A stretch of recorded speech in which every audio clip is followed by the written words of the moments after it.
Hey NOCO Now viewers, today we are here with Kaylee and Corey, the owners of Stem and Roots Boutique in Fort Collins.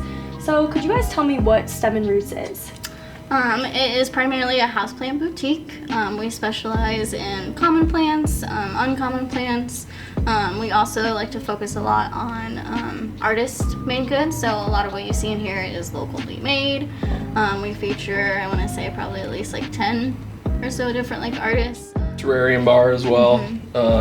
Get to go in our basement and build terrariums on your own, and we're of course there to help if you want, but just another little aspect of the store. We try to specialize in like some like harder to find plants as well for those people that are really into their plant collection already and looking for something a little bit different. So I'm not the most plant savvy person, and I'm hoping that you guys could teach me a little bit. Absolutely. Yeah, that is definitely something that everyone that walks in the door, no matter like their plant level, care, whatever, we would like to make sure that they know what they're getting into and how to take care of the plants they're taking home. I've had a few incidents where that's fair. I've unalived some plants myself. Okay, so that makes me feel better. Yeah. That's how we learned.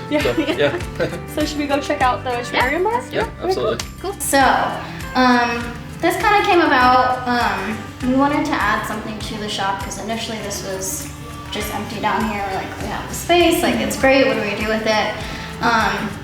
And being in Colorado, we wanted like something like a hands-on activity that the whole family can come and do. Especially during winters when we're like kind of low on activities. It's a great thing to do, come in, hands-on, build something. What is step one? So step one is gonna be our drainage layer. We have our black and red lava rock. Lava rock is going to be a little more porous than your average rock, so if you get a little too much water in there, it's going to help absorb it and hopefully prevent any like rot or anything from happening. So we have kind of our drainage layer. Cool. Next we are going to add our substrate layer.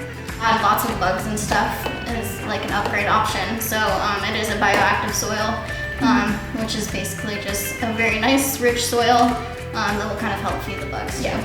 So do most people want to put bugs in their terrarium? It's kind of like, I would say 50-50. Okay. You know, not a lot of people, not everyone's gonna be a bug person.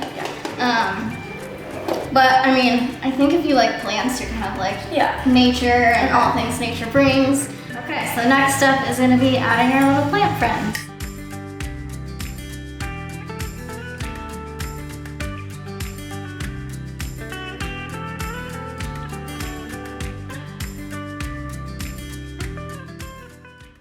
How does it feel knowing that just 3 years ago, you guys were working out of your house, just being laid off of your serving jobs, and now we're in this? It's pretty wild. Like, I always had the idea like how cool it would be to like own a business and stuff. Born and raised in Fort Collins, so obviously been like part of the community my whole life. I kind of just had like an itch for more greenery, so got heavily into like houseplants. I've kind of always been around them. My grandma was an avid gardener. My mom had houseplants everywhere, so I kind of just grew up around it, so it kind of was just like second nature for me.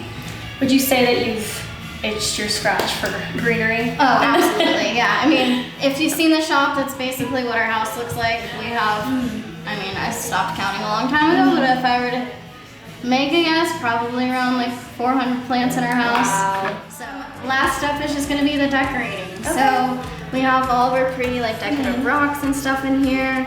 We have cute like little dinos and little mushies, pine cones, and all that kind of stuff. So I'm just gonna kind of go around, pick out what I want to add to it, and then that's gonna be like the final touch.